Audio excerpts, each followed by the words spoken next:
పేతురు గారు చాలా బాధపడ్డాడు. ప్రభువా, నువ్వు ప్రార్థన చేసుకుంటున్నప్పుడైనా మాకు బుద్ధి రావాలి కదా, బుద్ధి రావాలి కదా. నువ్వేమో ప్రార్థనలో ఉన్నావు, మేమేమో నిద్రలో ఉన్నాం.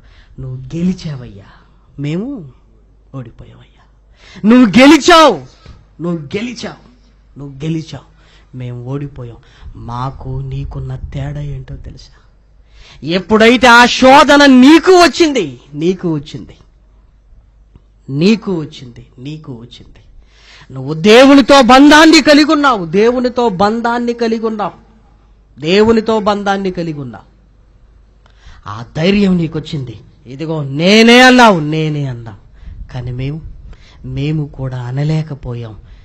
నీకు మాకున్న తేడా ఆ చివరి ఘట్టములో నువ్వు మోకరించి ప్రార్థన చేస్తుంటే మేము నిద్రపోయాం కదయ్యా, నిద్రపోయాం కదా అని బాగా ఏడ్చాడు. ప్రేమన వర్లారా, ఆ ఏడిపోయినండి ఇంకొకసారి తప్పు చేయనీయకుండా పేతురు గారిని నిలబెట్టింది. ప్రియమని వారలారా, తప్పు చేసినప్పుడు ఏడవండి ప్రియమని వారలారా. కనీసం ఆ ఏడుపులో నుంచైనా ఇంకొకసారి ఇలా ఉండకూడదన్న ఆలోచన అయినా కలుగుతుంది. పేతురు స్థానంలో మనం ఉంటే ఏమంటామో తెలుసా? చెప్పమంటారా? మనం ఉంటే, బ్రదర్ అబద్ధం ఆడాలని నాకు కూడా లేదు కదని యేసుక్రీస్తు ముందే చెప్పాడు. నేను ఆడకపోతే ఆయన మాట ఇప్పుడు అబద్ధం అయిపోద్ది. మనం ఆడం కానీ యేసుక్రీస్తుని గెలిపించడానికి బ్రదర్ నేను ఓడిపోయాను. ఒకవేళ నేను ఆడలేదనుకోండి, యేసుక్రీస్తు ముందే చెప్పాడు కదా, ఇప్పుడు ఆయన మాట, నా మాట అబద్ధం అయిపోయినా పర్వాలేదు కానీ యేసుక్రీస్తు మాట తప్పించుకోవడానికి ఎన్ని ఉంటాయి. నిజం ఒకటి ఉంటుంది, అబద్ధాలకి ఏముంటాయండి? ఎన్నైనా నిజం కానిది ఎన్ని చెప్పినా అబద్ధాలే. ఏమండి, ఎప్పుడైనా అబద్ధాలు వెతకకండి ప్రియమైన వారలారా. నేను తప్పు చేశానని ఒప్పుకోండి, దేవా నేను చేశాను నాయన, నీ మాట వినకుండా నేను తప్పు చేశాను. ఎందుకు చేశానంటే అన్నావంటే నువ్వు జీవితంలో ఇక మారవయ్యా, మారవు. కారణం చెప్పకు. తప్పు చేసి ఇంకా కారణం చెబుతున్నావా? అతిక్రమములను దాచిపెట్టువాడు వర్ధిల్లడు, వాటిని ఒప్పుకొని ఎందుకు చేశానో కారణము చెప్పువాడు విడిచిపెట్టబడునందా? వాటిని ఒప్పుకో. తప్పు చేశావు, తప్పు.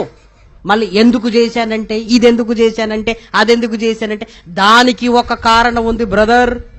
ఏం కారణం ఉంది దానికి? ఒప్పుకో, విడిచిపెట్టు. ఒప్పుకో, విడిచిపెట్టు. దేవా తప్పు చేశాను నాయన, వదిలేస్తున్నాను, విడిచిపెట్టు.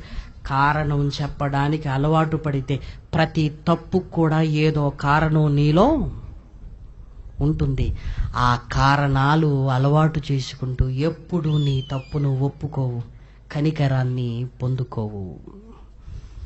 మీరు శోధనలో పడకుండునట్లు ముందు ప్రార్థనతో దేవునితో సంబంధాన్ని తెంపుతుంది. ఆ తర్వాత నిన్ను ఒంటరివానిగా చేసి నిన్ను గద్దించే వారిని కూడా దూరము చేస్తుంది. నిన్ను గద్దించే వారిని అయిపోయింది. శోధనలో నువ్వు పడిపోతావయ్యా.